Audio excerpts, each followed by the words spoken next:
Welcome to New Dimension, where we examine how some of the video game industry's biggest franchises transitioned from 2D to 3D. Many don't realize it, but Kirby is one of the most powerful characters in Nintendo's universe. With his ability to use his enemies' powers against them, he's also one of the most versatile.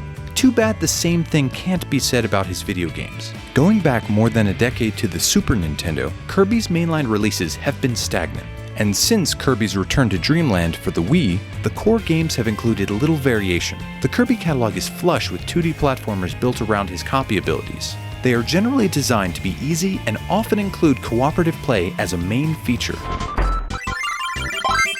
Kirby isn't a complete stranger to being constructed with polygons. He's built that way for Kirby 64, the Crystal Shards for Nintendo 64.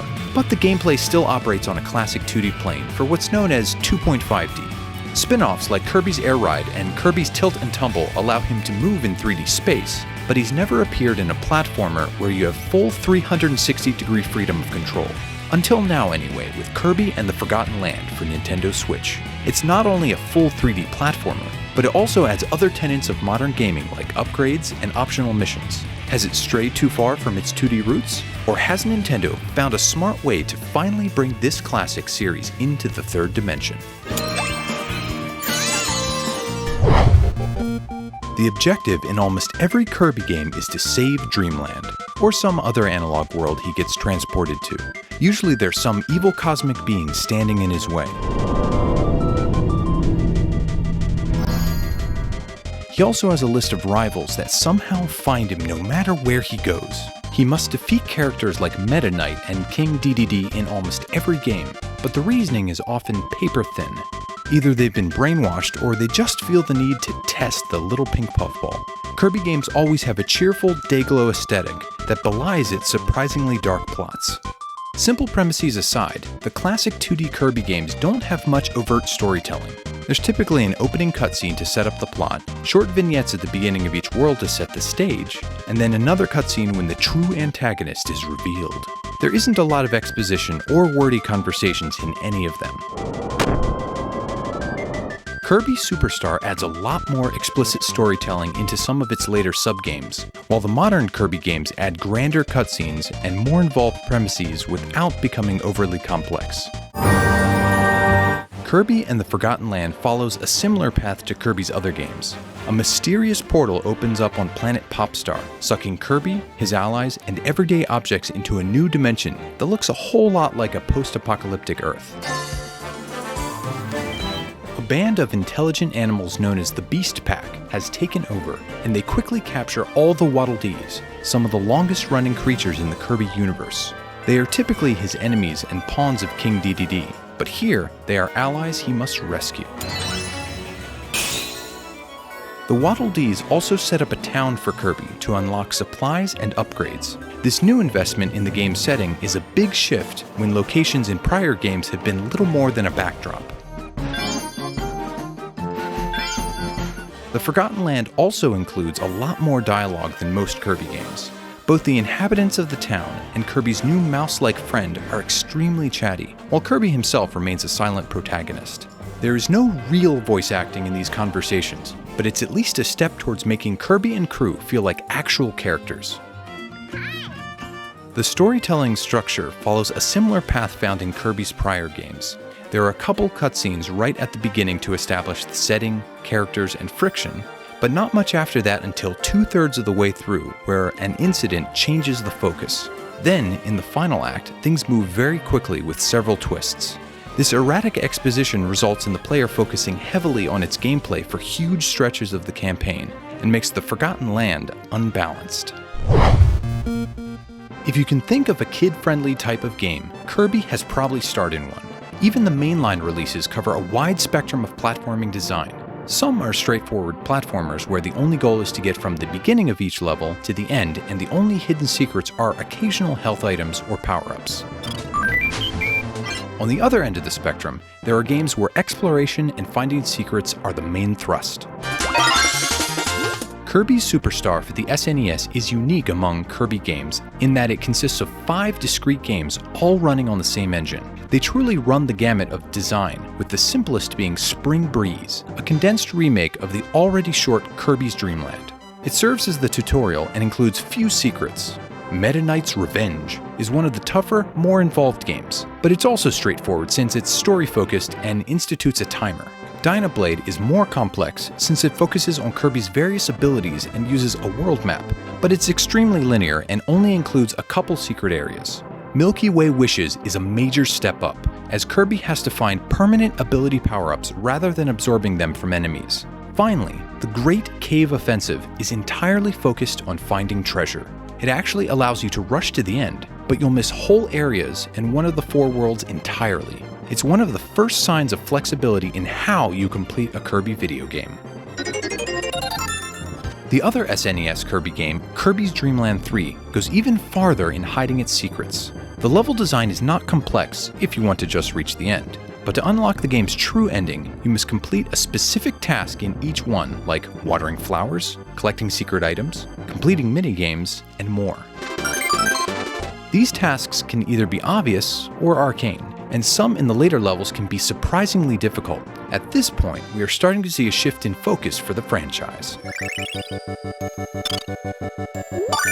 From this point forward, most of the Kirby games will follow this template.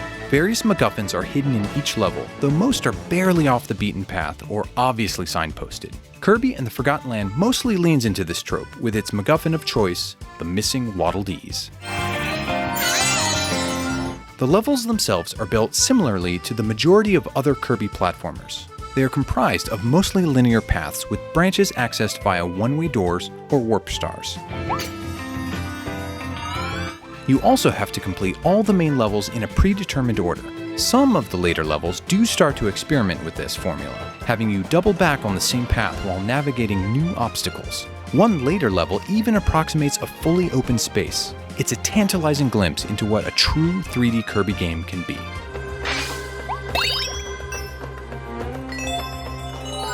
However, not all the Waddle Dees are just tucked away on some hard-to-find piece of virtual land. Some are hidden by tasks you must discover on your own via experimentation, like collecting certain items, defeating enemies in a certain way, or not making mistakes. Some of the tasks do pop up as you play, but others are nearly impossible to figure out your first time through, and are only explained in the level completion screen. You don't need to collect all the hidden Waddle Dees to reach the end of the game, but they do stand as the gatekeeper to move into new levels and act as a nice bonus for completionists or players looking for extra challenge. Speaking of challenge, extra modes have become a staple of the Kirby series, whether it's boss rushes, speedrun options, or challenge rooms. Most Kirby games save the more difficult challenges for the post-game, but Kirby and the Forgotten Land cleanly integrates the options into the primary campaign. You can switch between the Spring Breeze, a nod to the easiest game in Kirby Superstar, and Wild Mode difficulty settings at any time. Wild Mode adds more enemies and gives Kirby a smaller health bar. There are also optional treasure room levels scattered around the overworld map. These challenges sometimes only last a handful of seconds, but they test your combat and puzzle-solving skills. Completing a treasure room gives you the currency you need to unlock new ability upgrades.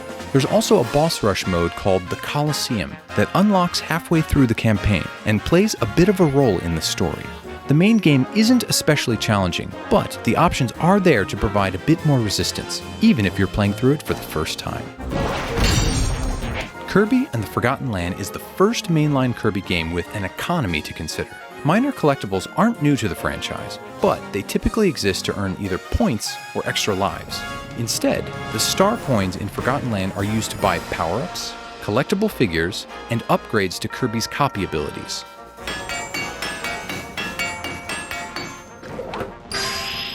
These upgrades also require a much more rare collectible called, oddly enough, Rare Stones, that you earn from treasure rooms or the Colosseum. Ultimately, if you want to complete the game 100%, it can surprisingly become a grind. This is something Kirby games have never been in the past. Kirby's platformers have been defined by his ability to puff up and hover since the very beginning. The floaty nature of controlling Kirby essentially trivializes most of the pure platforming and creates a gigantic margin for error. Part of that can be mitigated by level design, where enemies can also fly and there are obstacles that must be avoided all over the screen. Kirby Superstar is a good example of this, especially since Kirby himself is a relatively large sprite compared to the protagonists of other platformers like Mario. Regardless, the basic platforming in 2D Kirby games is easier than other examples of the genre. With the move to 3D, Kirby and the Forgotten Land places limits on Kirby's hovering. He can only hover a certain distance above the highest platform he's passed over. This means Kirby can't completely circumvent the platforming by essentially flying over all the obstacles. Like in Kirby 64, he also tires out after hovering for a few seconds and has to touch the ground eventually. There are a lot of walls to maneuver around, including physical walls, temporary walls that lock Kirby into boss battle arenas, and myriad invisible walls that generally stop him from going out of bounds. The big gameplay twist in Kirby and the Forgotten Land is mouthful mode.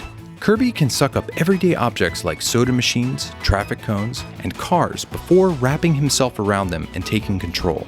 These new forms are completely separate from his normal copy abilities, and they are mostly context sensitive and designed for very specific parts of each level.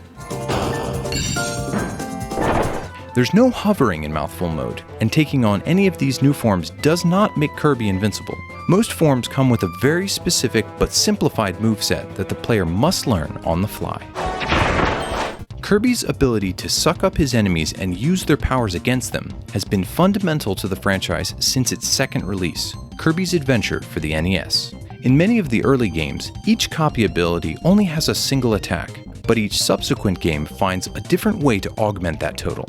The Dreamland games let you team up with animal buddies. Kirby 64 lets you combine each of the 7 copy abilities with any other copy ability to create unique powers. Kirby Superstar goes a different direction. Similar to a fighting game, it provides a full moveset for each copy ability. Some combine previous abilities into one moveset, while others are entirely new. This system of deep copy abilities is the template for modern Kirby games, as well as designer Masahiro Sakurai's other project, Super Smash Bros. It imbues the copy ability system with a lot of flexibility and allows you to find one you really like and stick with it for the bulk of play. At first, Kirby and the Forgotten Land appears to take a step backwards. There are only 12 base copy abilities, and 2 of them are single use. Each copy ability only has a couple attacks as well, mostly consisting of a base attack, an air attack, and maybe a charge attack.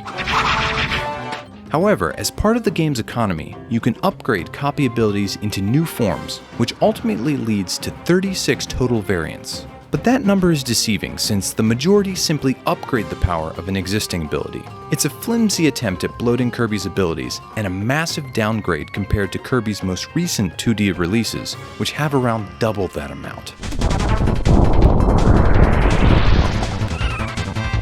Bringing Kirby into 3D presents unique challenges. Since he's round, it's more difficult to tell which direction he's facing since his profile is essentially the same no matter which angle you view him from. This creates some major issues when trying to attack enemies, and it's double trouble since many of Kirby's abilities involve throwing projectiles. To help remedy this, Nintendo has applied a light auto-aim to all his attacks, but the biggest tweak involves the camera. If it looks like an attack should land from a given camera angle, it does. Even if the actual objects are far apart, it can be very generous. Local cooperative play has been a staple of Kirby's games since Kirby Superstar, where he can turn his ability into a friendly enemy that can be controlled by either the AI or another human player. Kirby's Dream Land 3 takes a different approach with Gooey, a partner who can also eat enemies and then use their abilities. Recent console games expand to 4-player co-op.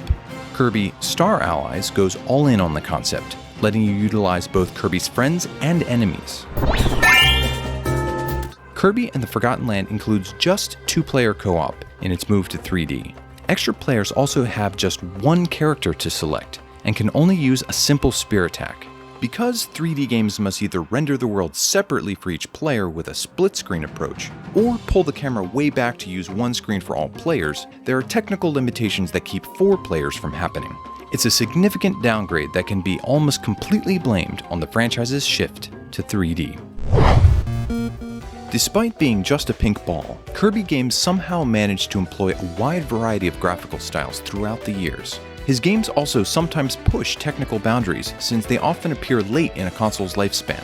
Even on the SNES, his 2 platformers have wildly different styles. Kirby Superstar is full of strong, vibrant colors and expressive animations. Kirby's Dream Land 3 looks like a crayon drawing paired with impressive 16-bit visual effects like convincing transparency. Kirby is considered a late bloomer on Nintendo 64.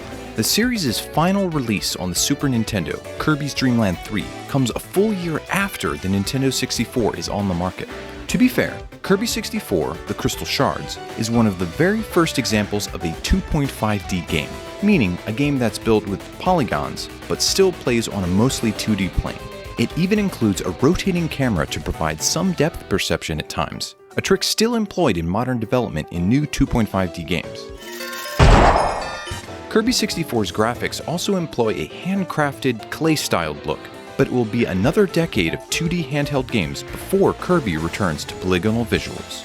Traditional Kirby platformers won't return to consoles at all until Kirby's Return to Dreamland in 2011, which finally reinstates the 2.5D graphical style Kirby is now mostly known for.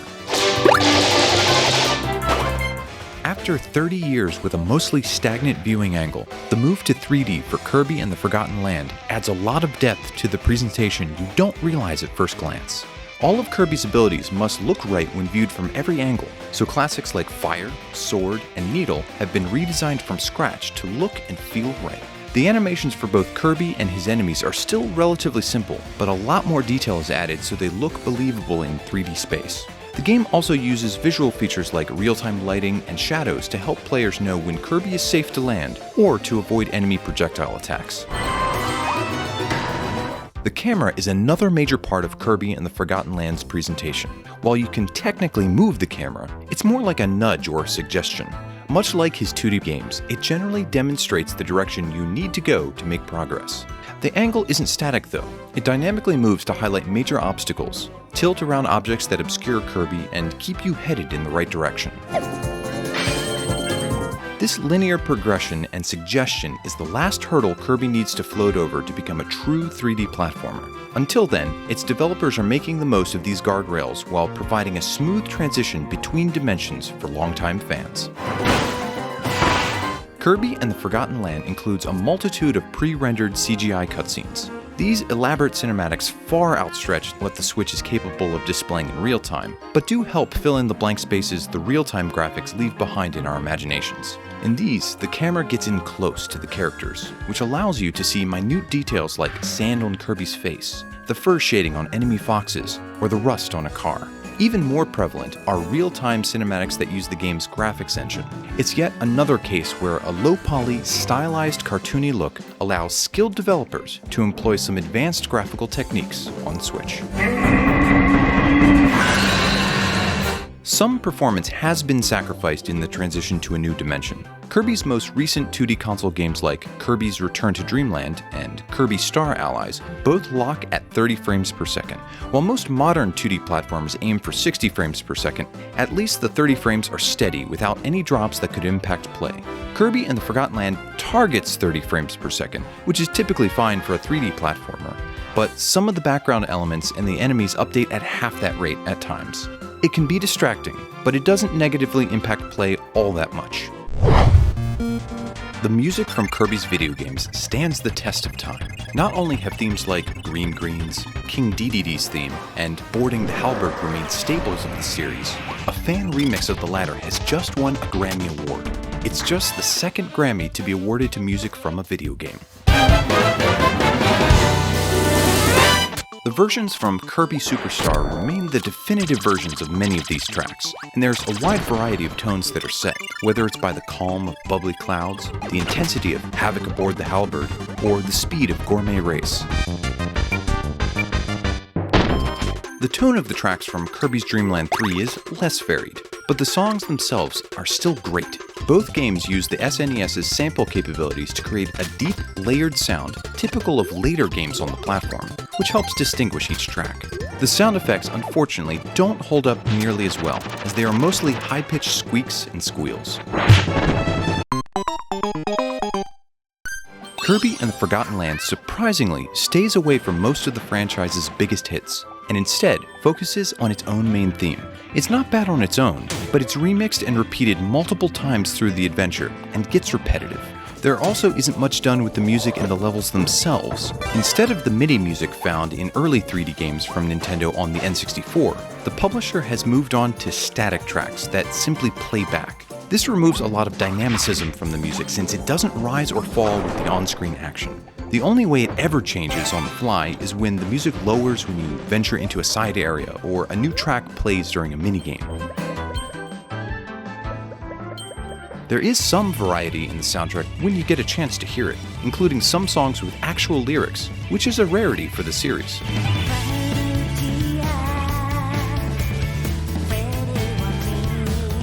While the Switch still does use cartridges, their capacity is much larger than the SNES or even the Nintendo 64, so compressing the audio to make sure it fits isn't an issue for Kirby and the Forgotten Land. The sound quality is generally great and a huge leap forward from the monotone MIDI sounds of the franchise's earlier games. There's even a surround sound mix, which isn't as common as it should be on Switch. Most video game mascots jump to new dimensions as soon as the technology allows for it, but Kirby has waited over 25 years to make the leap to true 3D. Even then, Kirby and the Forgotten Land provides some caveats. It's mostly linear, you have limited control over the camera, and it lacks true three-dimensional freedom that games like Super Mario 64 employ. However, a large part of the appeal of the Kirby franchise is its accessibility. Generations of fans have been reared on its simple, single-plane gameplay, so Nintendo is trying to provide a smooth transition from one perspective to the next. It makes sense from a business perspective, but it's resulted in a happy middle ground instead of a headfirst dive into its next evolution.